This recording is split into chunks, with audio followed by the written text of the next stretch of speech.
When two broken souls come together, the bond between them can be profoundly intense. They were high school sweethearts. She didn't grow up with a father figure in her life, so she has always looked for a man to fill that void. He was book smart and street smart, and she just idolized him. Transforming the lovers into an army of two, facing off against the world. They used to fight. When I say fight, I mean fight. She's blaming everyone, and she was responding to everyone, saying, you don't know what really happened. She was going to be a ride or die for him. But in the maze of toxic love, ill-fated choices weave a path to destruction. You in a dark building with gunshots ringing. I've seen people screaming, getting trampled over, people stopping, picking people up. And in the aftermath, innocent lives are irreparably shattered. He had a gunshot wound to his leg and a gunshot wound to his chest. It was just chaos, just everywhere. May 4th, 2017. It's just after midnight in downtown Jonesboro, Arkansas. The city of Jonesboro is a good community. It has great schools, good people. Everybody know everybody pretty much. Downtown Jonesboro is very old. You do have our Forum, which has like productions for like the ballet or musicals. It's a lot you can do here to build if that's what you want to do, but you just have to apply yourself to do it. Around 12:23 a.m., Jonesboro police receive an urgent call for help. This call comes in to the police, and it's an active shooting that has taken place. The caller says the ongoing incident is at 311 South Main Street, a local venue called The Basement. The Basement was just a place where they throw parties. A police officer was down the street working at another club, and he was one of the first responders that got there. As the officer approaches, he witnesses a human stampede at the club's entrance. It was very, very chaotic because you're having people stepping on other people to get out, but you had a whole bunch of people trying to get out all at once. The police went down into the basement. They found Montario Barnes, who was a 19-year-old individual, young man, and he had a gunshot wound to his leg and a gunshot wound to his chest. All of his friends were trying to flip him over. They was tugging on him, and the police was pushing him off of him, like, move, everybody move. He told the police that he couldn't breathe, and they attempted to assist him. There is an officer that stays with him trying to render aid, but it is too late.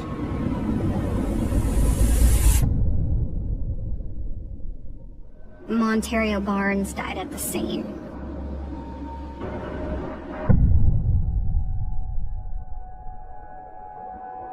From the moment Montario Monty Barnes was born in Blytheville, Arkansas, he was a force to be reckoned with. He started walking too soon for me. He learned to talk very well and hold good conversations.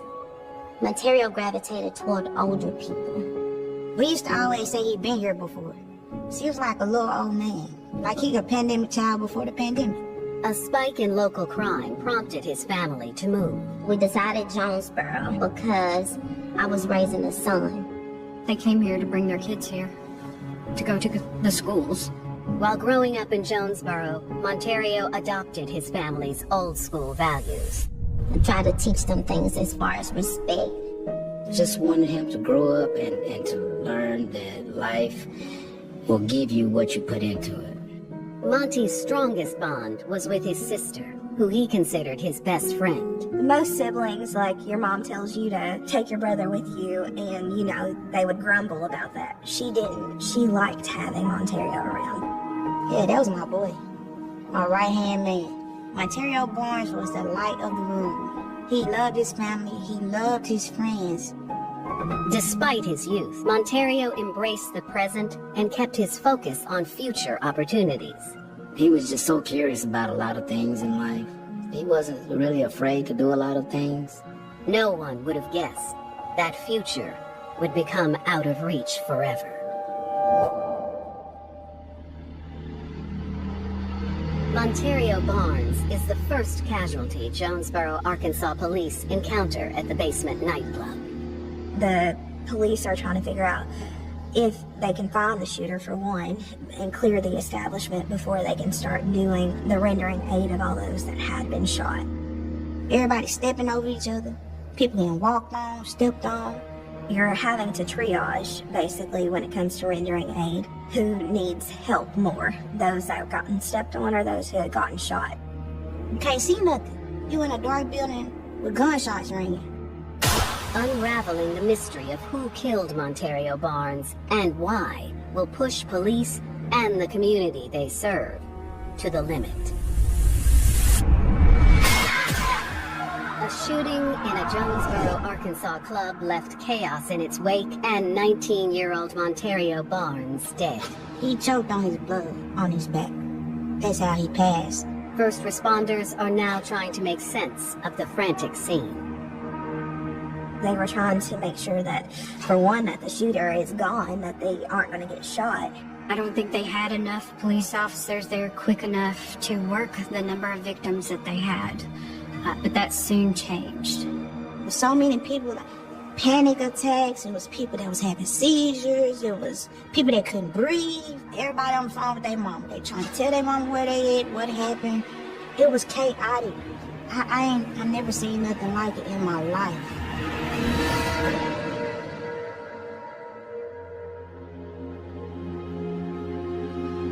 Monterio Barnes lost his life and 6 other people were shot. You had Asia Smith, Carrie Bell, Cordarius Jackson, Devontae Fowler, Stephen Hawthorne, and Stephen Burnlett. At the same time, responding officers interview partygoers to piece together what happened. You have multiple officers arriving and they're getting statements from others because it's very important that we get the witnesses. The few witnesses who remain on scene aren't interested in sharing.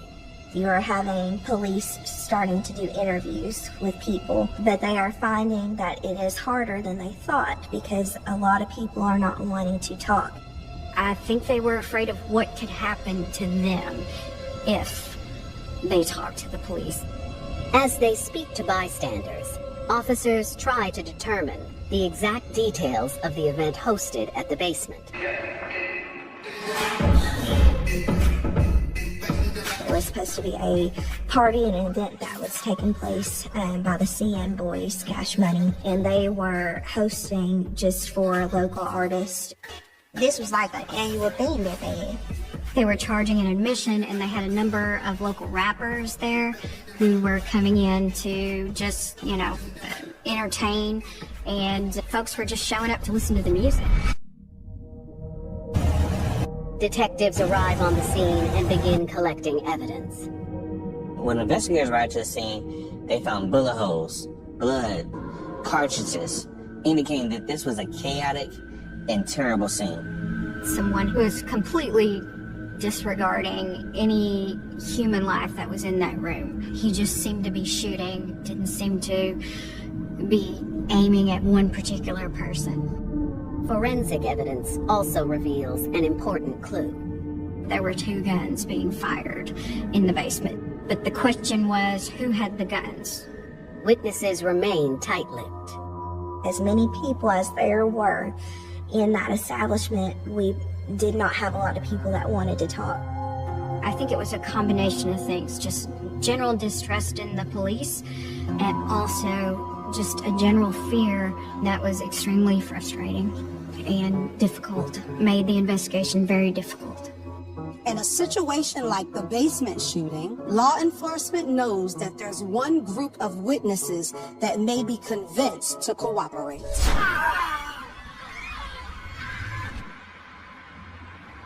A detective speaks to shooting victim Cordarius Jackson at their bedside. When police interviewed one of the victims, he emphatically insisted that he only saw one of the two shooters. And when they speak to other victims, they say the same name. These kids are saying, it's KK. It's KK. KK shooting. Armed with the name of a possible suspect, police are determined to track KK down and bring him in for questioning. Jonesboro detectives investigating the fatal shooting that claimed the life of 19-year-old Montario Barnes and seriously injured 6 others have identified a potential suspect known as KK.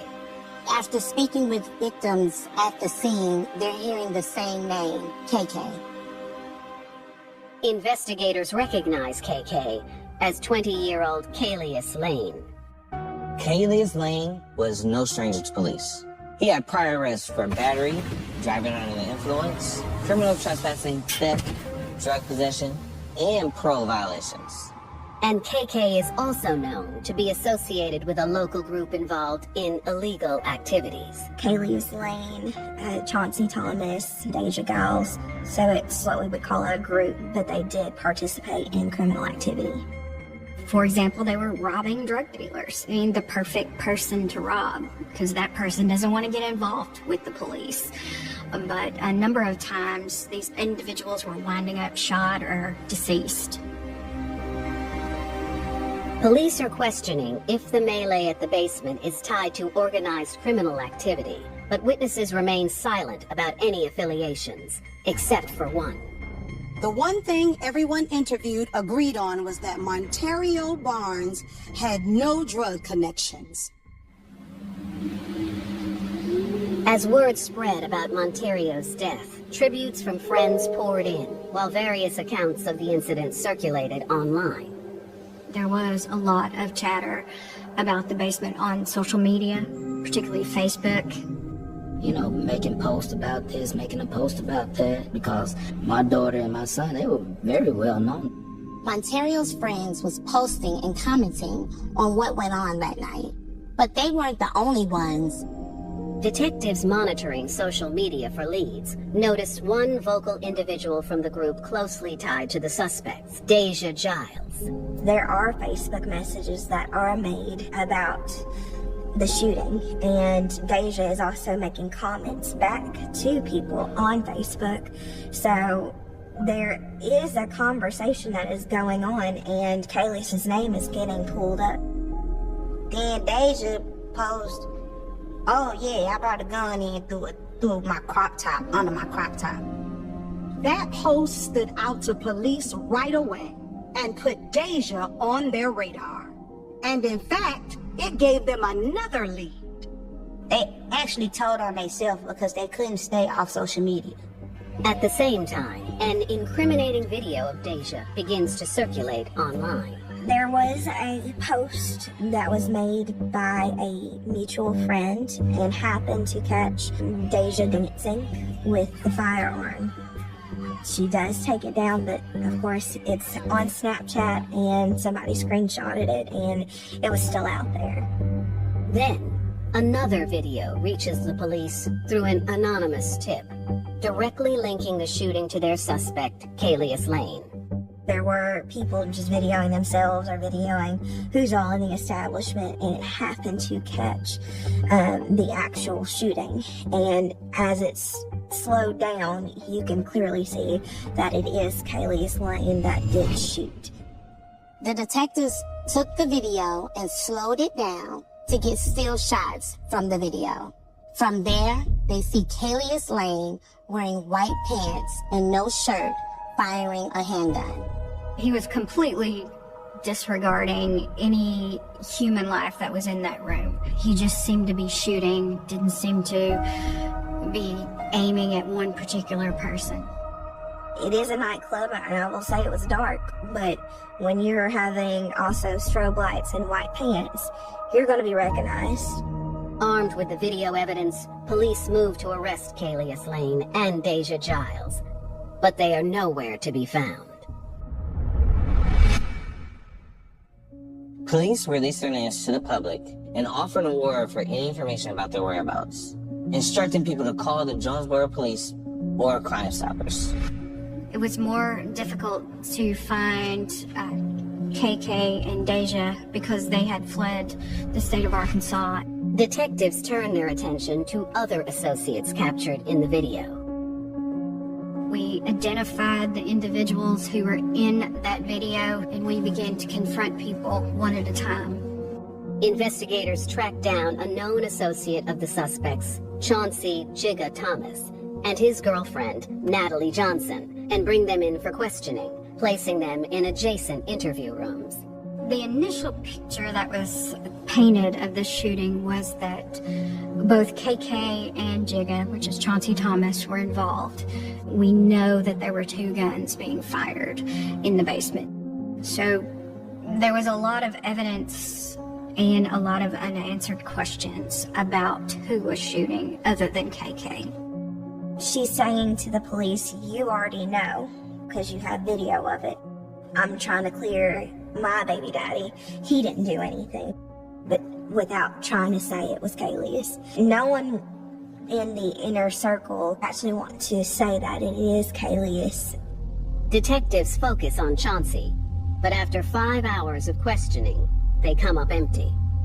Chauncey has kind of been this entire time, I don't really know what's going on. He does not want to assist in helping his best friend basically get in trouble. Officers decide to confront Chauncey with the video of the shooting. He could not, at that point, basically dispute anything. There's nothing that anyone could dispute when it was on camera that he was shooting. Chauncey Thomas is looking at a murder rap of his own if he does not cooperate with the police. So he finally begins to tell the truth about that night and his role with KK. As they dive deeper, they learn that Kalius and Deja are more deeply connected than people realized. She bought the gun, she helped him flee, and she's deeply entangled with the whole thing. They were in a relationship. Jonesboro, Arkansas detectives have video evidence showing Kalius Lane firing into a packed dance floor, killing 19-year-old Monterio Barnes. But before they can be arrested, Kalius and his girlfriend, Deja Giles, have vanished. From the law enforcement perspective, it looks like they are fleeing the jurisdiction. Since the authorities were unable to bring Deja and Kalius in, they turned their attention to Chauncey Thomas, who was also caught on video during the shooting, to press for more information that would also help them apprehend the couple. So during this whole time, we're just watching the news and trying to see if they're going to get this person or what. Police closely monitor Deja's social media accounts in the hopes she reveals the couple's whereabouts. Deja's socials does not show where they are, but they do show that she's doing damage control and scrubbing anything that may implicate her man in the killing. So she's just trying to figure out who has the video and trying to defend Kalius, and at the same time they're on their way to Texas. It turns out Deja's been running her whole life.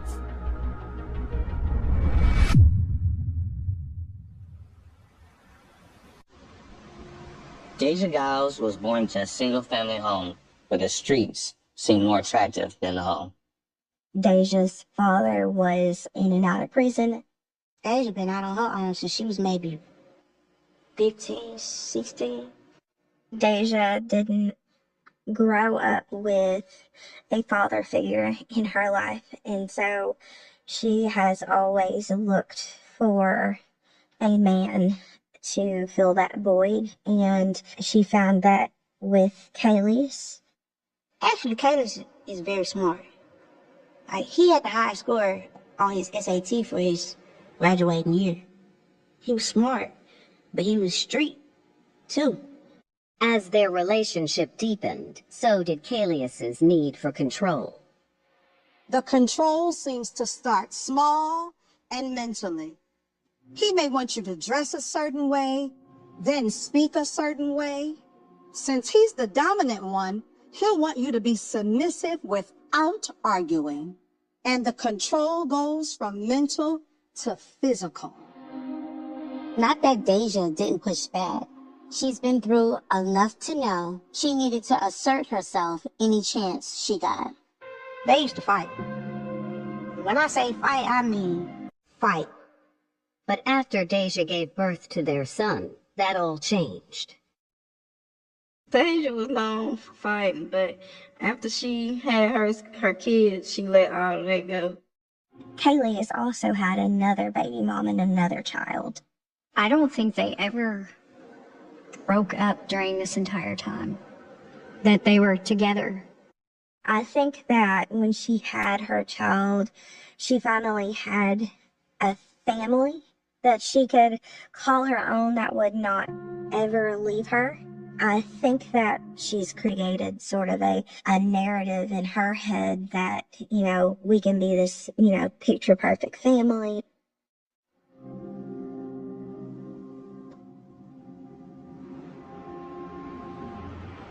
Police know it's only a matter of time before Deja and Kalius resurface. Meanwhile, as they re-interview witnesses and Chauncey Thomas, a clearer picture of the night's events begins to emerge. You are having some eyewitnesses that were just because they know that Monterio didn't deserve to die and they were going to tell the truth. There was more questions the detectives had or the prosecutor had, you know, as far as the case was concerned. The number one thing for me was, where did the gun come from? The detectives know that Deja admitted on Facebook that she hid the gun in her crop top. What they want to find out is how did she get the gun in the venue that had a no weapons policy. They were intentionally screening folks at the door for weapons. The security there were just checking some of the kids that were coming in. I don't think they were patting down the ladies. After speaking to the witness, police discover that there was another gap in security. So there was a gentleman in a wheelchair that had to go to the back entrance. It was an old building, didn't have any real handicap access, and he came in without going through security. On his wheelchair, he had a backpack that other partygoers said that he had, that they believed to have had firearms in that backpack. Now, with a clearer picture of how the shooting went down, detectives zero in on the why. What was going on? What was the reason for the fight that started this whole shooting in the first place? Detectives review both previously obtained and new witness statements and zero in on the same key information. Many of people that police spoke to mentioned the event that happened earlier that night. They all said it seemed to involve a man named Devontae Fowler, a high school friend of Monterio Barnes who had gone with him to the club. There was a beef that happened with the person that my son was with that night. All I know is that Devontae Fowler, call him Woo Woo, he had something that a disagreement with those guys about something. It's two fights. One before the club, one during the club. We do know that there was a fight that ensued between Devontae Fowler and Stephen Brimlett, and that Stephen got knocked out by Devontae. Stephen Brimlett and Chauncey Thomas were friends. And after that, he was telling everyone that he was going to knock Woo Woo out in retaliation. Chauncey was going to just fight Devontae. Like, we were gonna brawl it out. But no gun stuff. Monterio Barnes wasn't a part of any of this. He wasn't on hand for the first fight, and he had no skin in the game for the second fight. Monty didn't have no problems with nobody. He didn't beef with nobody. He never been in a fight before. Never. Detectives determined from witnesses' accounts that it was KK's idea to take the fight to the next level, and Deja was willing to help. Kaylee has brought a gun to a fist fight. I don't know if it was alcohol-induced or what, but he's the one that decided to shoot it. Once KK decided to bring weapons into it, he had to get them past security, and that's where Deja got involved. She helped him seek the gunner.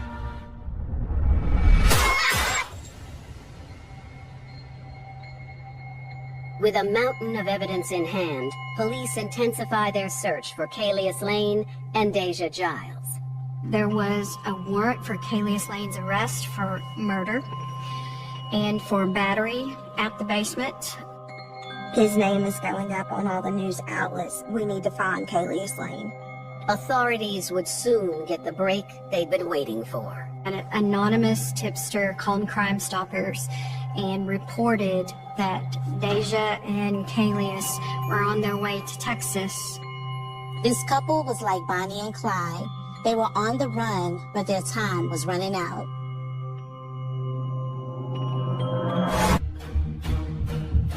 Days after the death of Monterio Barnes, police are zeroing in on the location of the shooter, Calius KK Lane, and his girlfriend, Deja Giles. The police had issued a bolo for Calius and Deja, and their names were all over the news, with a reward offered to anyone with information about their whereabouts. The police didn't have any information about their whereabouts until a tip came in that they had escaped on a megabus. They were taking the megabus to North Texas. Deja's mother lived in Texas and near Dallas, so that's probably why they were headed there. They were staying in a abandoned house for a whole day. My homegirl, she knew exactly the exact location, like the exact address. So she hit me up. Do you think Deja gonna go to Texas? I'm like, oh yeah, that's exactly where they going. She like, well, I got the address. She talked to the police. They went straight and got him. I don't even think it was a full 24 hours that he was picked up. Remind you, they had to get there, so the house was vacant. They didn't even have water. They were staying like savages because it was a vacant house. After just a few days on the run, Deja and Calius are apprehended.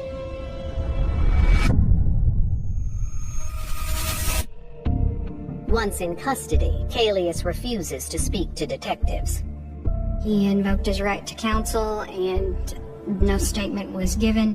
When Deja is interviewed by police, she maintains that the couple were never on the run at all. She admitted going to Texas with Calius after the shooting. She says that it would have been just because they were already moving there. Detectives aren't buying it. Law enforcement decided to obtain a warrant for the arrest of Deja for hindering apprehension because she fled with Calius Lane to Texas. Calius Lane is charged with first-degree murder. I'm thinking they got Chauncey and they got KK. They got the two guys involved in the shooting. Now we're gonna be able to go to trial and get the ball rolling on this whole thing. The prosecutors have a lot left to iron out in order to secure convictions. The basement case is a very complex case, and one of the things that we would have to work on or wait on, prepare for, is the physical evidence that was retrieved from the scene. It typically takes a number of months for all of the evidence to be processed. Throughout the investigation, one piece of the puzzle has remained out of reach: the identity of the other shooter. From the forensics on the scene, we know that there were two guns being fired. The other shooter was not caught on camera. But we had one individual who identified Chauncey Thomas as the other shooter. Scouring video evidence tells investigators another story. In the direction that the shots were shot, the second shooter came from behind, which would have been in the direction of shooting towards Calius and Chauncey. So there's no way that Chauncey could have been the shooter. If it wasn't Chauncey, like they initially suspected, then who was it?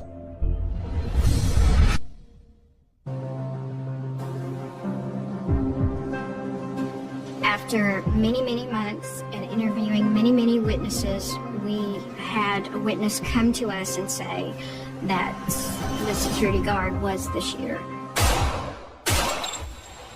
He had a weapon and And from what I understand, he started shooting also.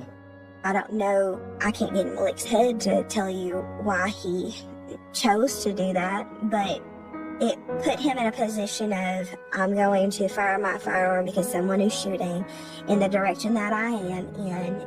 After considering all the facts and evidence, Malik was not charged because the decision was made that he was acting in the defense of others. Would probably be no different as an active shooter comes into Walmart and you have someone shoot the shooter, but you accidentally shoot other people. You are trying to shoot the shooter and disarm the shooter. If Kalius Lane had not started shooting in the basement, none of this would ever have happened. And Monterio would still be alive.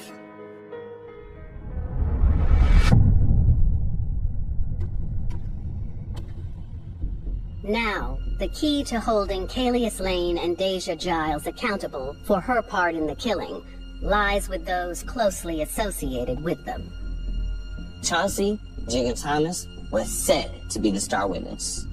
The prosecution had already pled Chauncey Thomas, and within his plea, he pled to hindering apprehension, and he received 60 months unsupervised probation for that. And part of his plea was that he would have to provide truthful testimony. With a growing stockpile of evidence, prosecutors are confident they'll secure a conviction. We have probably, in this case, the best evidence that you could ever get in a murder case, and that's video of somebody doing the act. Monterio's family is looking forward to the trial. They're ready for their day in court. I really and truly thought that it was going to go to trial because of the way that we were moving. But once we got close to that time, it would be a continuance, and they would have to push it back further. And it would be pushed back, 6, 7 months. So we were a year and a half almost before we were going to be able to get to a trial. We were issuing subpoenas, and the prosecution and defense were making offers, trying to see what they can do. It went on and on and on. Continuance.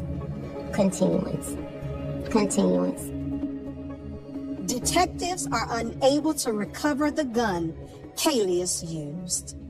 There's the second shooter. We don't have a firearm. So yes, we do not know whose bullet killed Monterio. And the case would take another unexpected turn. I don't know why you would act this way. That day in the courtrooms, it was awful. It was a slap in the face.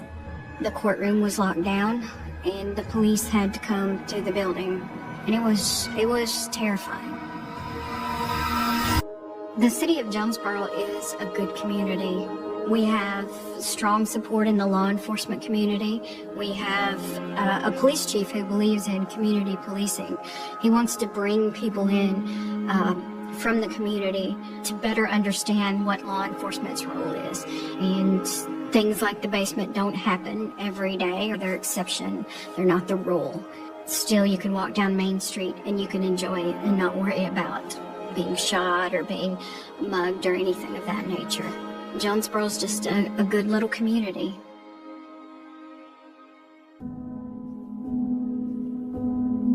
For months, family and friends of Monterio Barnes, an innocent bystander caught in the crossfire of senseless violence, have anxiously awaited their day in court. By all accounts, this was an open and shut case. But in the 11th hour, there were holes in the case regarding whose gun killed Monterio. Prosecutors opt for a plea deal instead of a trial and meet with Monterio's family to break the news. We told them what concerns we did have if we did present this in a trial. The prosecuting attorney told me that he didn't think that a jury of my peer would have found him guilty. That is why we ended up pleading it down to the murder in the second degree. Kalius Lane's plea deal includes charges related to the other shooting victims. We also did battery 1 for some of the victims that had been shot. So he did receive 30 years in the Arkansas Department of Corrections, and he'd be eligible for parole after a fourth of that time. You kill somebody. That person wasn't taunting you. That person didn't have a gun on you. That person hadn't threatened you. And you literally, not once, not twice, possibly 3 times, you shoot this boy for nothing. With time served and the possibility of parole, Kalius could be out in less than 10 years. Deja Giles takes a plea deal for harboring a fugitive and receives a 36-month sentence. The family was very upset that for the hand she played in it, that was a very light sentence. At the plea hearing, Kalius Lane and Deja Giles' behavior proves even more shocking. So during the plea hearing, he did seem to have a lack of remorse for what these individuals had gone through, the family of Monterio. That day in the courtrooms, it was awful. They talked back and forth with each other, KK and Deja. They were very, very disrespectful to my family in that courtroom. They cursed us. Deja very smart-mouthly said to me, "Sorry about your loss," and kissed at me. Tensions escalated as Kalius' supporters reacted to the sentencing. That boy family wanted to attack my family and friends because he killed my son. They were done injustice, is what they said, because he didn't do nothing. I don't know why he would act this way, but afterward, there was a dispute in the courtroom between, I assume, rival individuals. The courtroom was locked down and the police had to come to the building. And it was terrifying.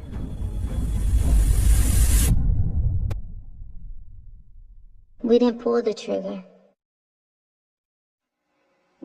Y'all did, and you killed my son and wounded 6 other people. Through it all, Deja Giles firmly stands by her man and their family. I think that the reason why she helped Kalius was her wanting to hold on to her family, hold on to that idea that I have my son and I have someone who, says they love me and, wants to be with me, who's been there for me. You making poor decisions to be with a man or do what the man asks you to do because y'all are cool in a gang or whatever the case may be. But who's gonna raise your children? Deja continues to hide behind the fantasy of a perfect family, a fantasy that Kalius was only too happy to exploit. What does that say for yourself as a young adult, a young, beautiful black woman, as you could be if you wasn't following up behind this man that claims to love you? The family of Monterio Barnes is now left to cope with his absence, cherishing only the memories they have. They say time heals all, but it takes a long time to get through something like this. And it may be healing, but it takes a very, very long time. And I can't say that we're completely healed. And I know for a fact that my wife isn't. These people took him from me. And I would never, ever get that back. It's a hole I can never feel. Every day it hurts. It's always the innocent ones that die. And it's just heartbreaking. When the world is too much, a broken soul yearns for a second pair of hands to mend its shattered past. But the deepest healing comes from daring to take a solo journey to self-acceptance. By surrendering ourselves to someone who wields love as a means of control, we risk losing our own soul and destroying the lives of others. He loved his family. We loved him. And I just wish that I could have seen him later in his life. But I'll see him again, though. I will see him again.